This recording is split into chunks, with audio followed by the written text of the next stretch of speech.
Shepherds of Mount Eden, and this is my brother Stuart Kerr. He's our director. Pretty face. And then in heart. This on the screen is our veteran retreat at Willisburg Lake, and we hope to have you all out. Is my son Jacob Charles Kerr, and he's the founder of our organization. About 12 years ago, he was a little bit taller than that, and they first announced that 22 veterans a day were victims of suicide, and my eyes just started running, and Jacob, he put his hand on my shoulder and said, "Dad, if they had had a good dog, they might not have done it." And I'm still crying. He said, "We can get dogs, we can train them and give them to veterans." Jacob on the bottom and in the middle on the horse, and in the Marine picture, he wanted to be a Marine since preschool.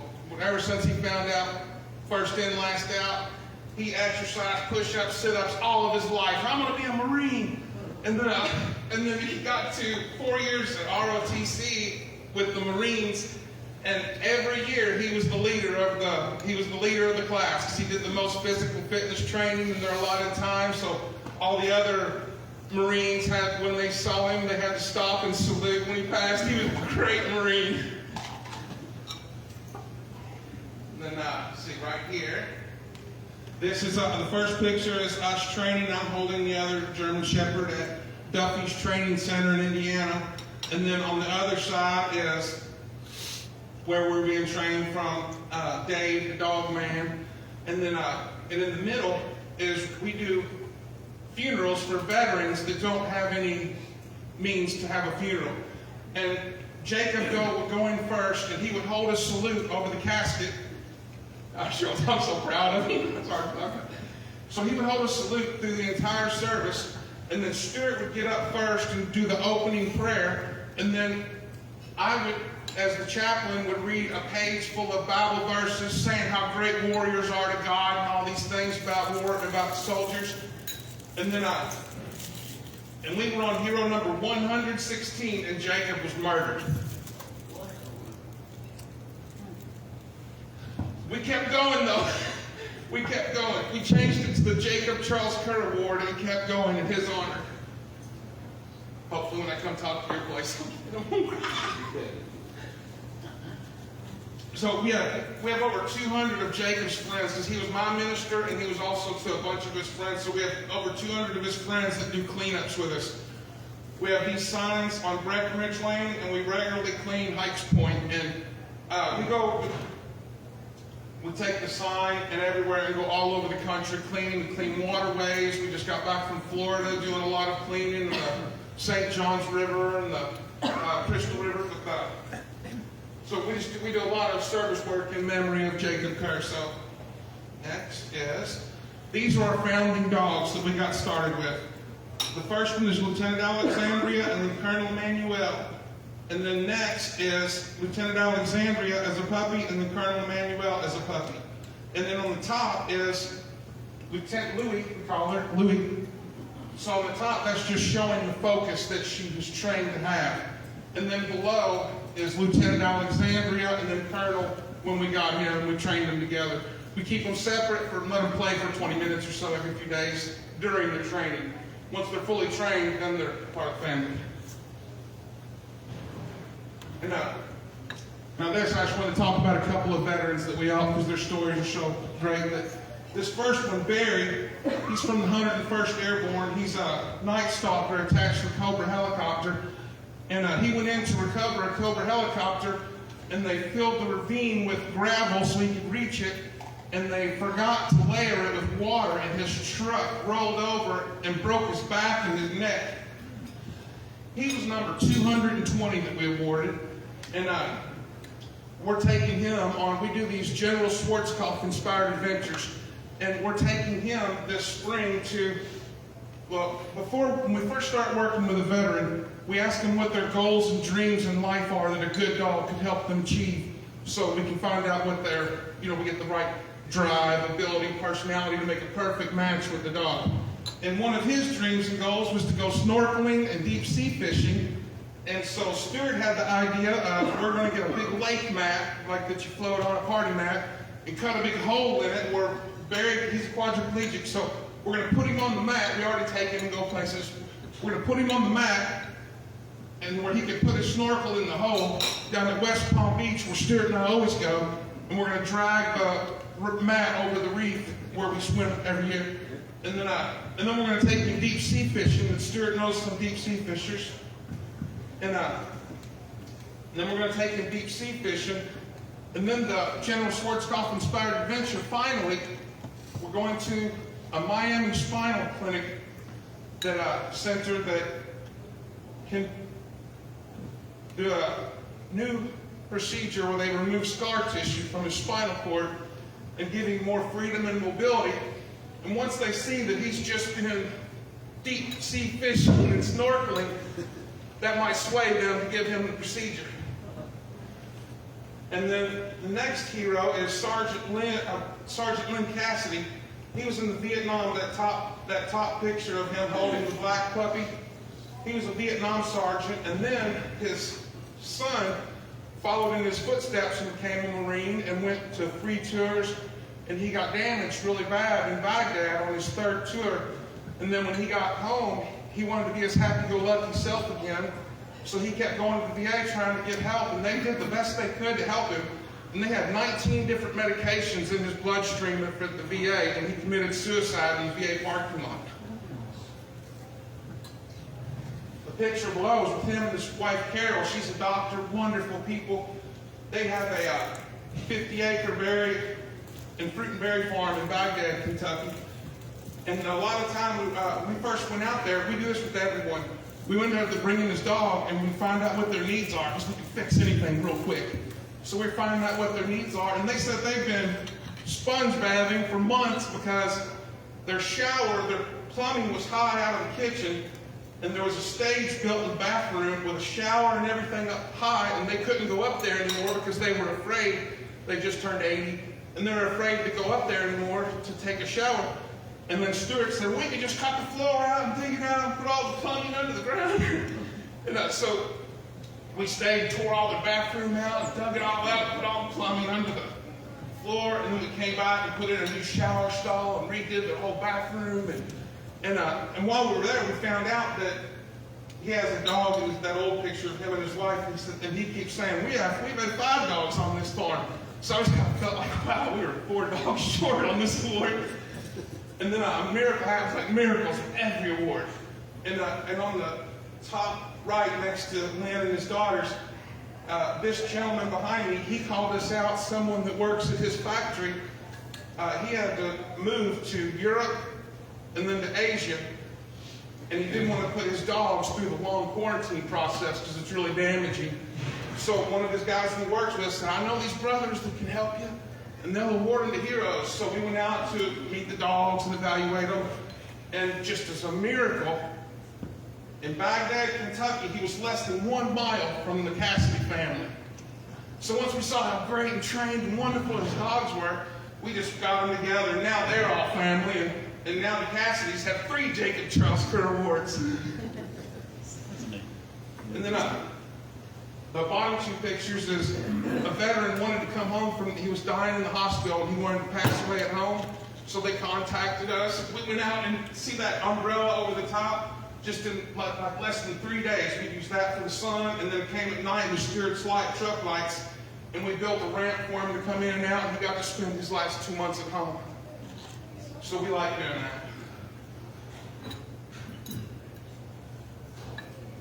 that.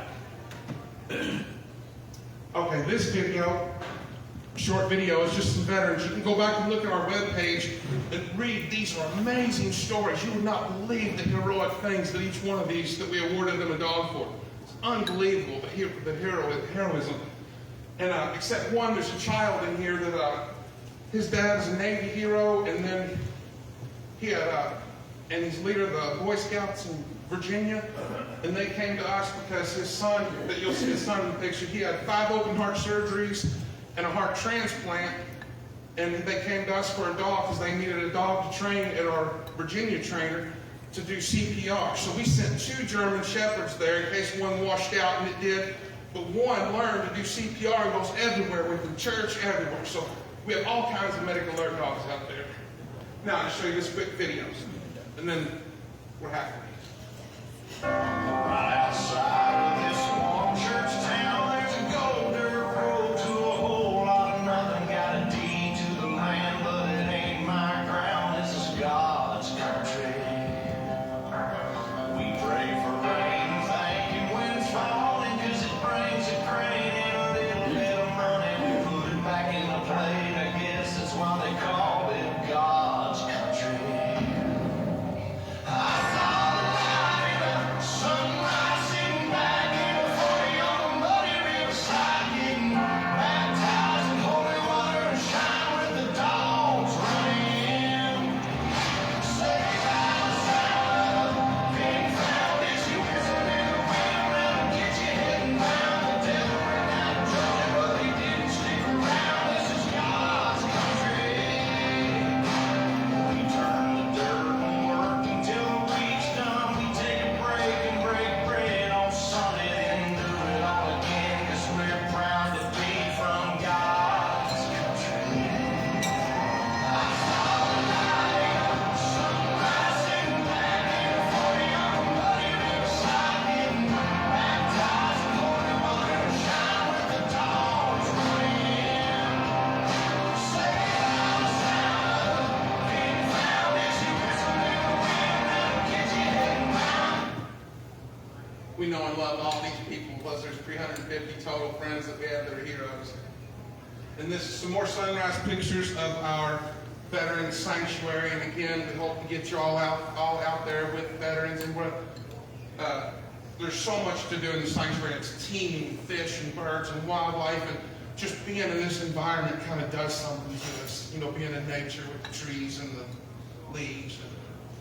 And this is when the sun came up at Willisburg Lake, where we have a building. In this top left picture, right behind there, there's a 3-building cabin right on the water that Shepherds of Mount Eden's building, and we're going to have it Camp Schwarzkopf.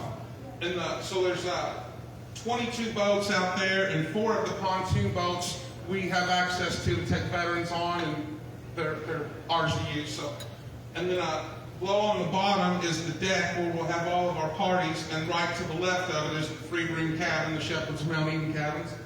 And then, and that's just a picture on the bottom right of back into that finger. And it has 136 acres of water with 10 miles of shoreline, and it's just so beautiful and all natural.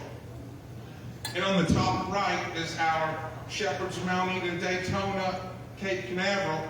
We have this boat and an airboat down there, and this has 8 bow fishing rigs in it. We take it out all night, and those lights light up the entire waterway. So we take veterans out all night, and then we go all over Florida in this boat, and we're going to start taking it all over the country. Now this picture, service dogs in training and public access, is to show and illustrate. See how they're looking at you? You got to get them to look at you and focus on you at all times. And the way we do it is they're always waiting for a command. They're super, once they're not the pack leader and they are the submissive one, they're always looking for what to do next and waiting for permission for everything they do. And they have to be in that state. So we start off, like, see on the left where Colonel and Louis are. We start off with, so if a dog goes out of the door first before you, it thinks it's in charge and won't listen to anything you do or say. So what we do is when we go out of the house or go through a gate, or while they're waiting for their food, I'll take their leash. I go out first and hold them back and get them to sit properly, and then wait for them to look directly at me, and I tell them, great job, and then wait a couple of seconds still looking at me, and then I say, come on. And then the next time we go through, it's 3 or 4 seconds. Next time it's 10 seconds. And we get them up to waiting like 20 minutes and more with this, and then we start introducing distractions to other dogs and cats going by, and then once they get real solid with that, then I'll take a leash, a training collar, and put it on their neck, and then gently pull them, and they'll come, and I'll say, I didn't say come, you felt that again, and then I'll get them back and sit proper, And they get them back looking at me, and then I'll do it again. By about the 10th time, they lock their feet and won't let you pull them without the thumb work. And that really solidifies. You can leave them out in front of a store, and they'll be there when you're done. So it's really a great training. Okay. And then this is, we take them in stores for public access, like the one on the left. We'll take them, because the way to train them is mostly through love. They want love and praise more than food and toys. But then they're either food motivated or ball motivated. We'll take them to the store, and then I'll play with all the different toys till they go crazy over one, and that's the one we buy. And then they need to be able to turn it off too. So we take them through different places to where they can get that off switch and be calm and not bouncing around. So this is all training them for public access. And then this is in Lowe's. We do a lot of training in Lowe's and Home Depot. And like this is a really fun thing. We do detection training. We'll take a scent and put items all around the store with that scent. And then we'll take the dogs in one at a time with the clipboard of where we put everything. And then we'll walk through the store with them, tell them to search. And when they find it, they'll sit. Because what they do, they think that's their toy. So whatever scent we want them to look for, we'll put their favorite toy in with that scent and just tease them with the toy every now and then so they want it even more. And then once they know that their favorite toy smells like whatever, then we take them to look for their toy, and they think they found their toy, but it's really whatever scent we inundated it with. And it's a really fun game doing detection work. This hero, he was Air Force. He was involved in 2 B-52 crashes. One of them had a lot of fatalities, and he did the recovery and clean up on them. And then after that, he got home and became a police officer. And this is all, it's all in his, there's even more details in his award where I write everything about the story. And he was a guy went speeding by, and he went chasing him in a high-speed chase. And then he slowed down, and then started going through residential neighborhoods into a slow speed chase. And then when the guy pulled over, he went to get out of his patrol car, and the guy he was chasing went like that out of his window. He said his hair stood up because he knew the guy was getting ready to shoot him. And so he got over to the side, he put his light in his side mirror, and then got out of his line of fire before he started approaching. And there was already other officers paralleling on the slow speed chase on side streets, and one of them came in and he shot him first, shot that police officer first. And then he shot our officer and disabled him permanently. And he said that he felt his vest shatter. And then he looked down and saw his badge had been damaged. And he felt his shirt filling up with blood. And they grabbed him and took him to the hospital. And he's okay. And he wanted a black shepherd for that. So we awarded him that, and all of them, we have 175,000 trainers in our training group, so we keep up with all of them for the different stages of training through their development, because they have to be certain ages to learn certain things. Okay, now, there are over 18 million veterans in the U.S. 1 in 3 veterans have a substantial post-combat mental health challenge. Less than 1% who need a service dog ever get one. Doesn't that make you want to help veterans? Okay. Hopefully you will all be ambassadors of Shepherds of Mount Eden, and you will all have the ability to award service dogs. And if someone comes to us with your name, they're automatically approved, and we'll make it all happen, no charge. Now here's just more training. Like we said, we first meet a veteran, we find out what their goals and dreams are. And say they're search and rescue. If they want to do search and rescue. Then like with the one on the top left, we have about 40 members in our search and rescue group now. We share training videos, and like we'll take that puppy to like a rubble site, and then I'll stand in the middle of the rubble, and they'll want to be with me so bad they will creepishly try to get to me. And then once they get to me, they'll kind of creep away, and then I'll stand there for about an hour, and then they will just get used to the rubble and just start playing and running over it. And then when they're real confident with it, I'll get out and start walking around the rubble, and they'll try to cut me off and run across the rubble. It's amazing to watch their confidence grow when they go through all these different experiences. And then this is waterway cleanup with veterans and their dogs. There's one in the middle. senior airman with the white. We awarded him an Australian Shepherd.